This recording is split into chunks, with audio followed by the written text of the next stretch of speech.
Hi, this is Rob Lennick from C3 Method. In today's video, I want to discuss how to manage workout intensity. We're going to talk about kind of warm-up intensity, working set intensity, and then we're also going to cover intensity techniques, which are methods you can use to increase intensity to help push progressions in your training. Through today's video, I'll be going through a pull day, so I'm going to do some rear delts, back, and biceps. And as I go through each exercise, I'll share a different concept related to intensity management. What I'm starting with here is reverse flies. And what I want to cover first is intensity that we should have during our warm-ups. As I'm talking, I'm going to go ahead and do a set of warm-ups. And that's the first indicator as to how intense warm-ups should be, is that I'm focusing on what muscle is doing the movement. This is helping me build up a mind-to-muscle connection for the exercise, so I can find the right pathway. I can figure out how I want to position my non-working muscles to stabilize the movement, what working muscle I should feel, and what part of the range of motion is best. So how far is a good stretch but not too far, and then what is a good contraction but not too contracted. So this is a chance for me to refine the movement. That's what warm-ups are really for, is you're doing a moderate weight load. It's usually 50 to 75% of what your working weight is going to be. That's a rough ballpark. But it's getting a nice burn in the muscle, which I'm starting to feel now. However, nothing is done to good form failure. So what I look for is a burn in the muscle. However, the technique is nice and crisp and clean, and it's helping me refine how I want my technique to be during my working sets. I'm now going to catch the other side, so that way you can see how it looks. But again, the idea here is just refining the movement. For me, for this exercise, I'm feeling what is getting me a good stretch in the backside of my shoulder, but I'm not rotating my body or moving anything else. I want to create a nice stable environment to where the working muscle has a strong base to pull and contract from. And then I'm just trying to really find and isolate that rear delt. How can I know that as it gets heavier, I'm using the right muscle? That's what these warm-ups are for, is helping you find that right muscle, find the positioning that's going to help you be able to best stimulate the target for the exercise. I've now added some weight to the exercise. I'm going to attempt my first working set. What I look for on working sets is going to good form failure. I think of this like if we're walking to a cliff to enjoy a view. So if you go to the Grand Canyon and you want to get a good view, you can walk to the edge of the cliff to get a good view, but you're not going to walk off the cliff. So when we look at going to good form failure, our goal is to go to the edge of good form, whereas maybe the next rep that we would do, we can predict that the technique quality would decrease, or maybe on that last rep we can start to feel it decreasing. That's when we would stop. This would be considered training to failure, is that you're training to the edge of failure, not into failure. We walk to the edge of a cliff, not off the cliff. So I'll show you my working set here. This is also going to be fun because I don't know exactly if this will be the right weight or not. So this will be a chance for me to kind of get a feel for that and then decide if I want to call it an extra warm-up set and go heavier, or if it is intense enough to count as my working set. Okay.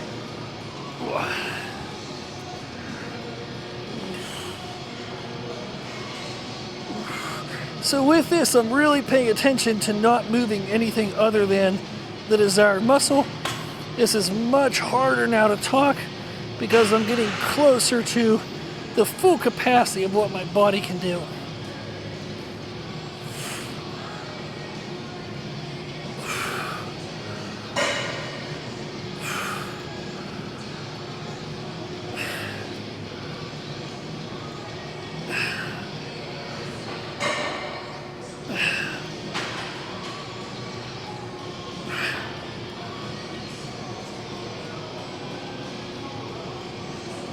Ooh, okay.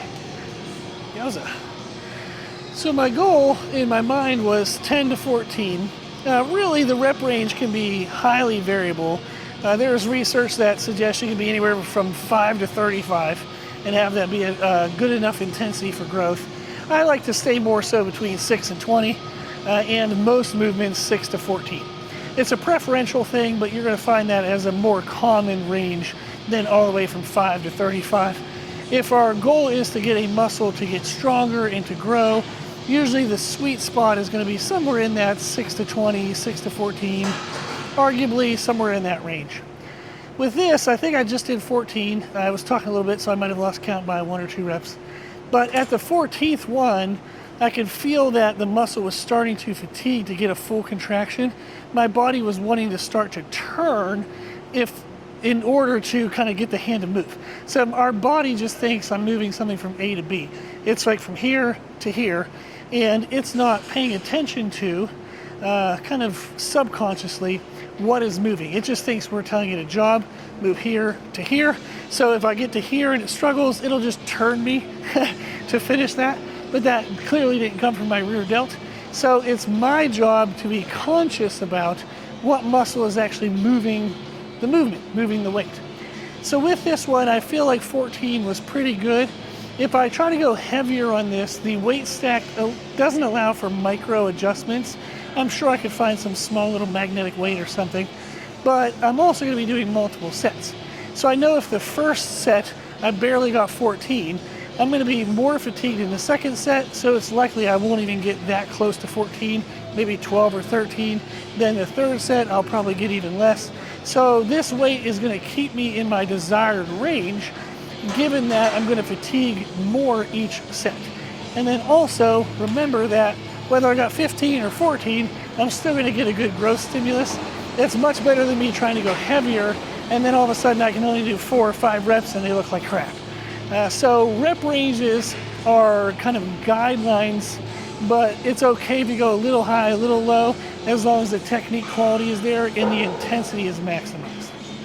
Okay, so now we got the other side, so we'll see how we do on this one. There we go.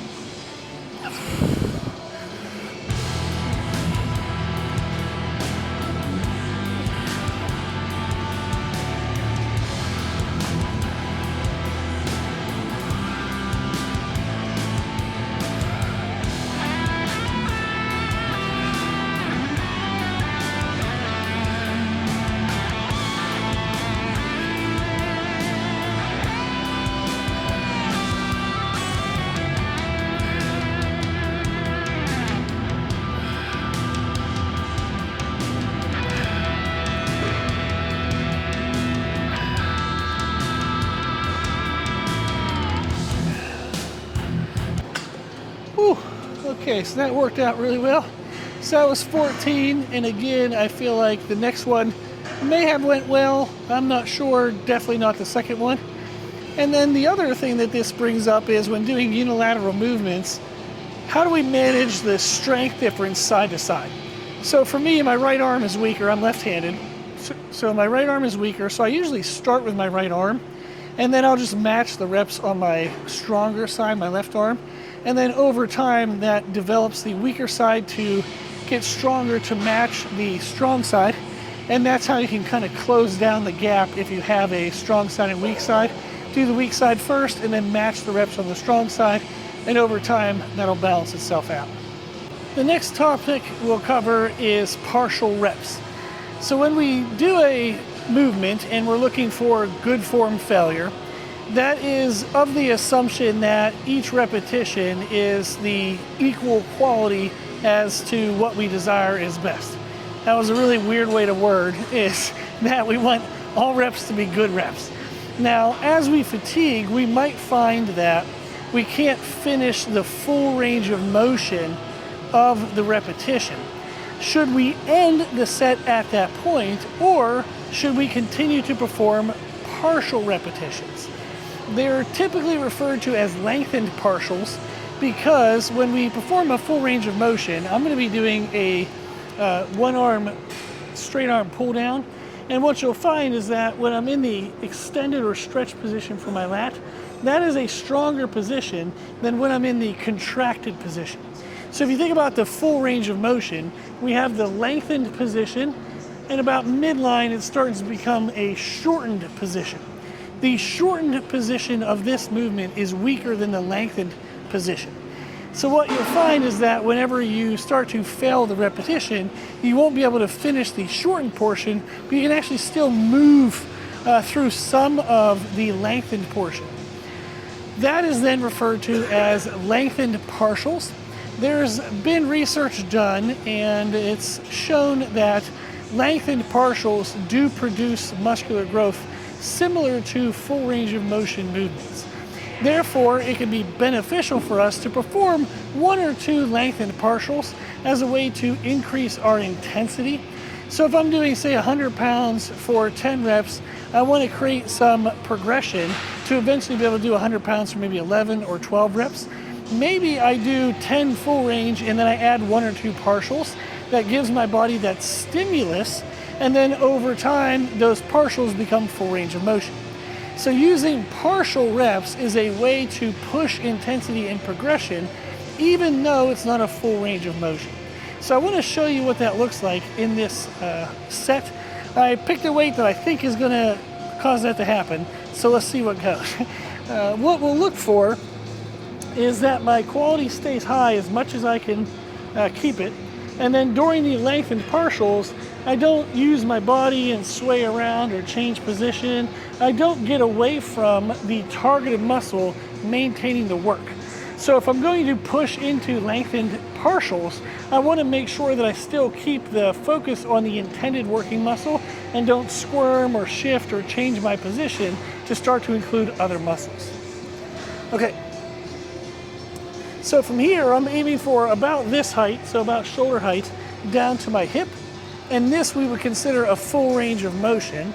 So I'll do as many of these as I can, and then I'll add 1 to 2 lengthened partials.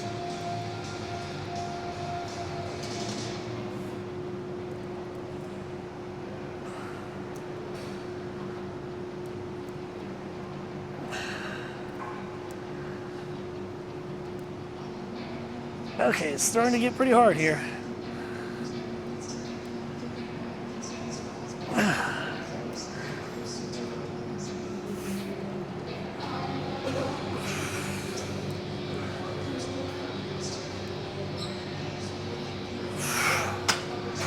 Okay, so you can see on those last 2 reps, I did not get my hand all the way down to my hip.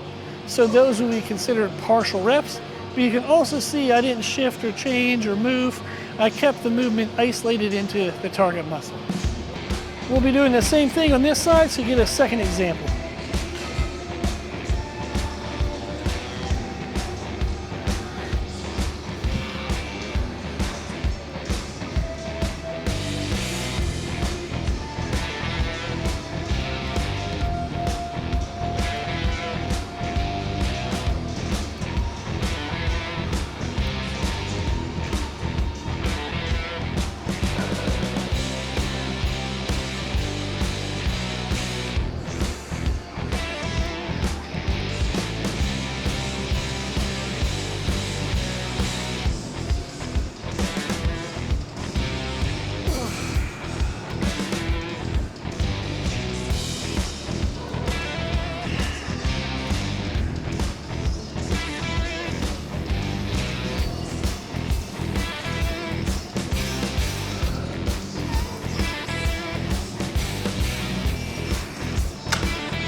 Okay, so you can see again, the idea is that nothing really changes. My tempo doesn't change, my position doesn't change. I actually want the muscle to fatigue and die. I want it to fail in the movement. So I'm not trying to cheat to complete the rep. My goal is actually to show the body that this muscle isn't strong enough for what I want it to do. So I want to let the muscle fail. That is going to create the stimulus then that the body will come back and make that muscle bigger and stronger. So if you use partial reps as a way to push intensity progression, make sure that you don't cheat your position. You're not trying to actually complete those reps. The goal is to let the working muscle fatigue completely so the body will make the adaptations that we want. The next technique is actually my favorite. It is overload eccentrics. I like doing this with unilateral movements. I'll be performing a full range of motion on this machine, which is a one-arm pull down. And whenever I feel as though I'm getting to where that full range of motion is turning into a partial, where I'm contracting, but I know I'm not probably going to be able to get the rest of the way down, I'll use my non-working arm to assist the contraction all the way to a full contraction. I'll then control the eccentric portion, which is when the working muscle is extending under weight load. So I'll control the eccentric portion really slow all the way to a full stretch, and then I'll probably do that one more time. So I would consider this 2 overload eccentric repetitions on the end of a good form failure set. I really like this because the eccentric portion of a repetition is actually stronger than the concentric. The concentric is when the working muscle is contracting. The eccentric is when it's extending. The extension phase, the eccentric phase, has been estimated to be around 110% the strength of the concentric. So rather than failing a repetition only when the concentric phase fails, if you do overload eccentrics, you can push that muscle further into fatigue and failure, and therefore you can get a better adaptation and growth response. So this is my favorite technique. I train most of the time by myself, so this is a way for me to kind of assist myself into greater intensity in my working sets. Okay, so with this I'm aiming for somewhere between 6 to 10 reps on full repetitions, and then I'll add 1 to 2 overload eccentrics. Okay, let's see how it goes.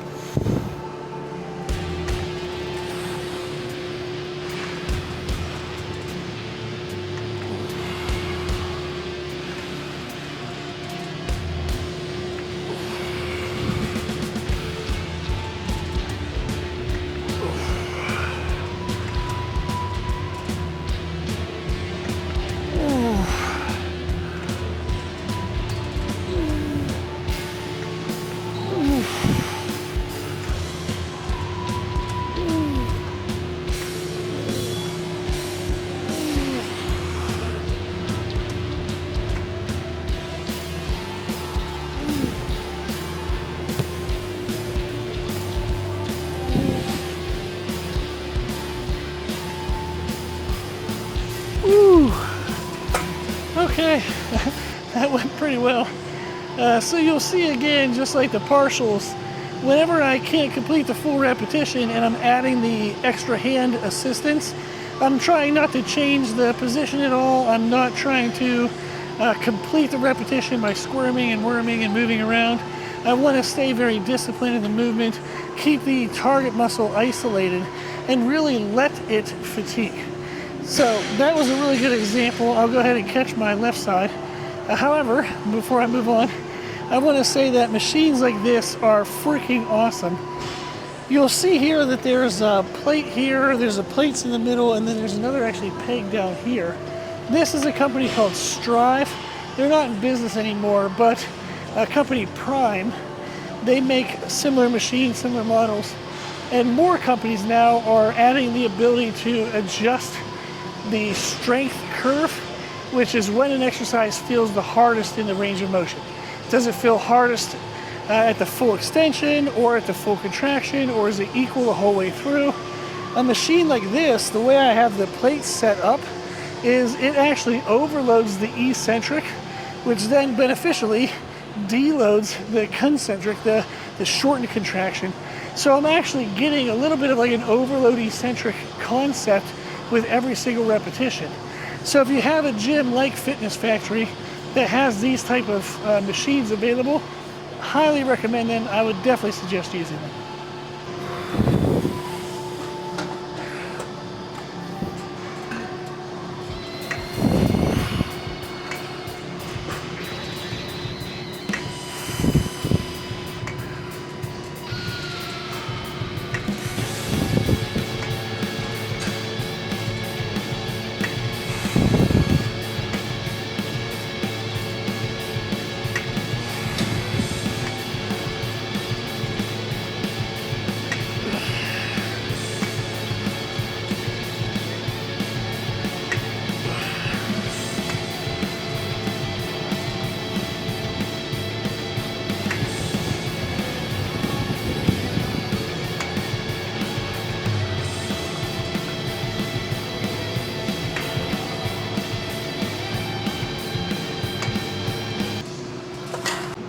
The next technique that we'll cover is called slow and go. We're gonna play around with our rep tempo in order to drive more progression, more intensity. I'm doing a cable seated rows. My goal in this position is to target my mid back. So you'll notice when I'm in position, I'll have my feet up and I'm actually gonna be leaning forward into the movement. And then I'm gonna try to maintain my torso in that position as I'm doing the row. This helps me think of kind of squeezing my shoulder blades together and really targeting that middle part of my back. What I find that is if I go slower with the first few repetitions, I can better isolate that muscle in the middle of my back and not have my biceps or my lats take over as much. So starting slow allows me to feel what muscle is actually moving the weight. However, if I go too slow, it limits the weight load I can move, and although it will be challenging, it's not going to be very intense in regards to mechanical stress on the tissues. If it's a lightweight, done really slow, feels hard, but it's not really going to push the body to make progressive adaptations. One of the ways to get around that is to use the technique slow and go, is I start slow, find that muscle that I'm looking for, and then I start to go faster. I don't want to go so fast that I have momentum take over or I lose the feel of that target muscle doing the work, but I do want to go ahead and move a little bit faster, as that then allows me to progress my weight load. What I'm setting up here, my goal is 6 to 10 reps slow and then 6 to 10 reps go, and that'll make a pretty good set for me. I can play around with how many reps I do in the slow versus the go part. You can personalize that whatever you feel is best for you. But this is an example of a technique we can use that'll drive intensity by modifying our rep tempo. I'll go ahead and do a working set so you can see what that looks like.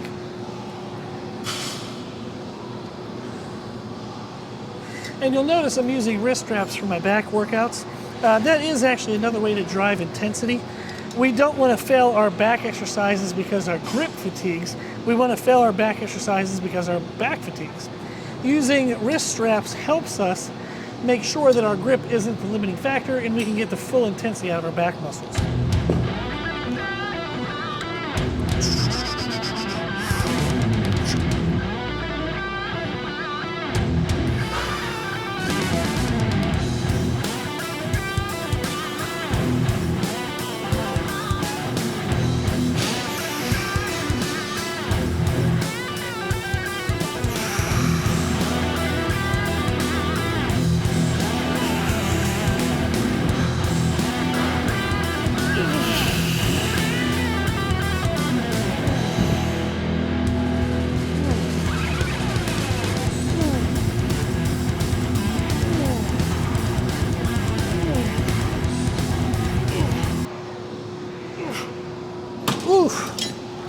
Okay, so you can see there the tempo got a little faster.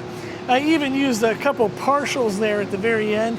I wasn't getting as deep of a contraction, but the muscle that I was wanting to feel was loaded. So I wanted to take advantage of, since it was loaded, it felt good, get a couple of those partial range of motion reps. We know that that's still gonna lead to growth, so add a few of those in. Now I would note that in my tracking, maybe I got 6 slow, say 6 go, and then I did 2 partials. I would write all that down. So that way the next time I perform the same weight, maybe I can make a progression by doing an extra slow rep or an extra full range of motion go rep. So you just write this stuff down so that way you can track your progressions and make sure that every time you're coming into the gym, you're pushing that muscle further and further into discomfort, which is going to push that muscle in the body to make the adaptations that we're looking for. I finished up the back portion of the workout. I'm now going to be moving into biceps. We have 2 bicep movements, so we have 2 more techniques. In this exercise, what I like to do when I'm getting into a new body part is to get a pump in the muscle, get a good amount of volume, but I don't want that to take a long time. So a technique that I like to use is called cluster sets, and that's in a sense multiple rest pause technique. So the rest pause is I would do a weight to a good form failure, I would rest the weight, I would pause, and typically that pause is much shorter than a normal rest time. We may rest 1, 2, 3 minutes between working sets. With the rest pause technique, you might only rest 5 or 10 seconds.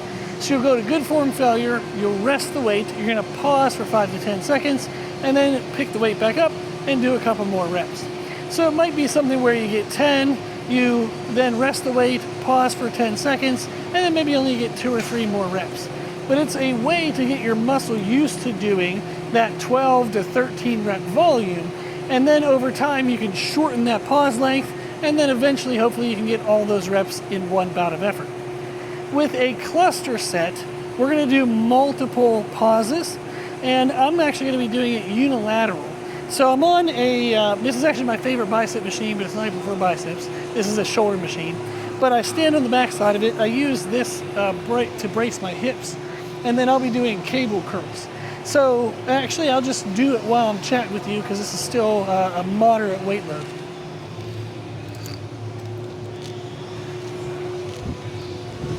Okay, so what I'm looking to do is I pick a weight that I can do roughly, let's just say 10 reps on one arm.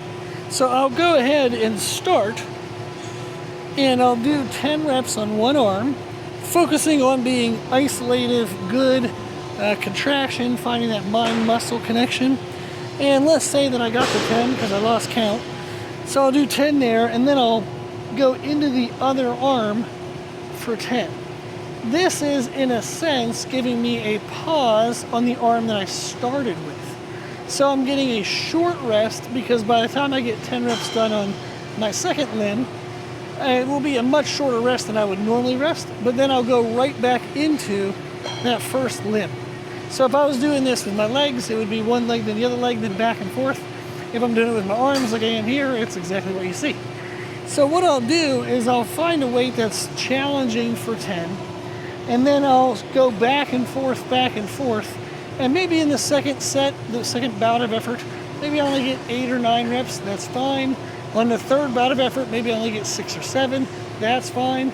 The goal is that you're allowing the reps to drop per set because you're pushing that muscle further and further into fatigue, and you're increasing the intensity by taking such short rest times in between the bouts of effort. So I'll finish up this arm, and I'll, in a sense, have done 3 sets per arm, but in a much shorter time than I would typically do. The arms are now pumped up. There we go. So they're now pumped up, and they would be ready for the next kind of like working set if I'm gonna stay here and go heavier, or maybe just do straight sets, and which means just a bout of effort, a normal rest time, a bout of effort. So I can get progressively heavier with straight sets, or I now have a good pump in the muscle, the blood is in the joints, feeling good, and I can move into a heavier exercise.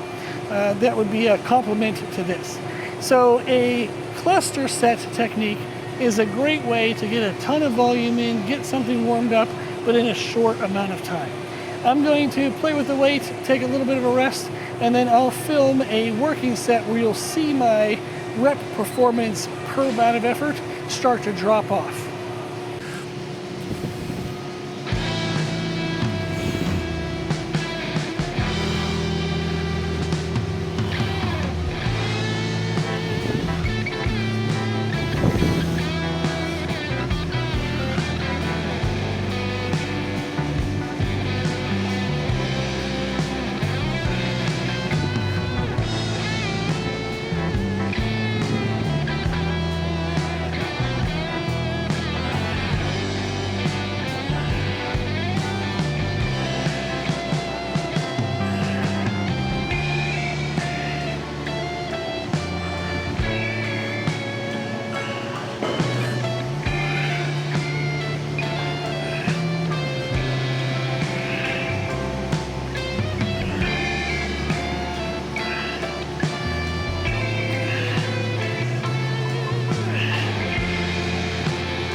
for our last exercise, we're going to go through our last technique, which is going to be a mechanical drop set. This is fun because I typically actually don't like standard drop set technique, which would be is I would take a certain weight to failure, and then immediately I would set that weight down, pick a lighter weight, and then continue more reps to failure. The reason why I'm not a big fan of that is, although it does push intensity, it pushes intensity at a lighter weight load, which lessens the mechanical stress on the tissue, and you're getting more so endurance, and it tends to create like a burn and a pump in the muscle, but you start to pump up all the other stuff, all the stabilizers, the supporting muscles. It tends to lead to an intensity increase that is less specific to the muscle we're actually working on. And it's more endurance based, which is not as helpful as staying with a heavier weight load towards muscle growth. So a way to get around that is to do what's called a mechanical drop set. It is I start an exercise with a certain position, I take that to good form failure, and then I keep that weight, but I move to an easier position. And then I can continue to do more reps to good form failure. So it's a mechanical change of position. That allows you to continue the stress. So the drop isn't in weight load, the drop is in the mechanical position you're doing it. In the second position is easier than the first. What in the hell did all that mean? I'll give you an example. I'm going to be doing dumbbell curls. I'm going to do alternating curls with my palms up, which is the harder position as compared to, once I take that to good form failure, I'm going to rotate my hands and do a neutral position, which would be a hammer curl.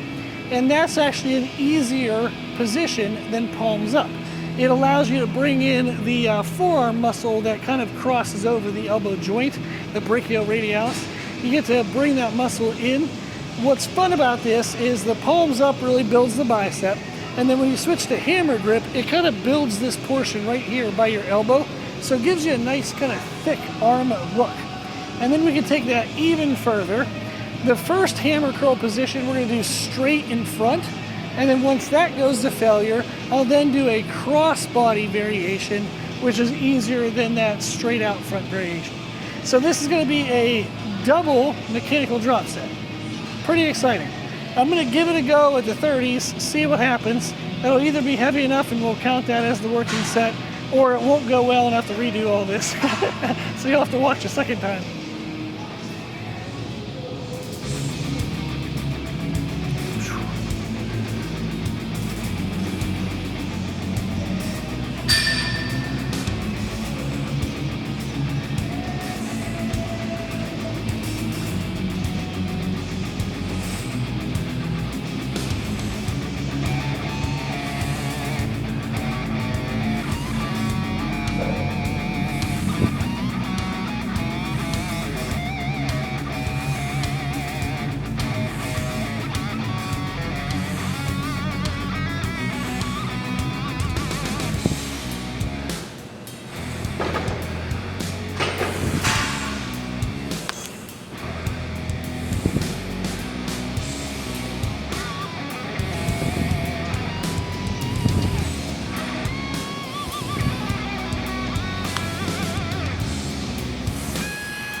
Ooh, okay.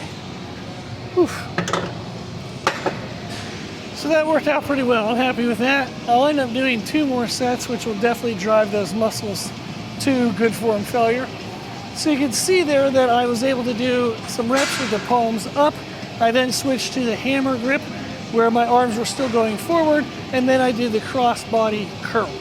So that is a mechanical drop set. We change the position we're doing the movement in. That allows us to drive further into fatigue and failure rather than having to drop the weight. So that's a really fun technique, and I would definitely encourage you to give that a try. So there you go. There is a video on how to manage intensity. We talked about what is like to failure, and then I shared a bunch of intensity techniques. Which ones to use is all personal. Just try them all, experiment, make variations. I just wanted to throw these out there to give you an idea of what there is. that you can do, and there's actually plenty more. These are things I throw into client programs all the time because I want them to have great workouts, push progressions, keep things fun and interesting. And then we also eventually find out which variations work best for them, for their preference, their needs, their goals, what equipment they have. It's all a really fun experiment and experience putting all this together. If you're interested in coaching, just put your, well, actually just say you're interested. There you go. Put it in the comment section below and let me know that you're interested. If you have any questions or suggestions for future videos, you can put that in the comment section below as well. I appreciate you watching the video. I hope you give all this stuff a try. I hope you have great workouts. If you need anything, let me know. And thank you for watching.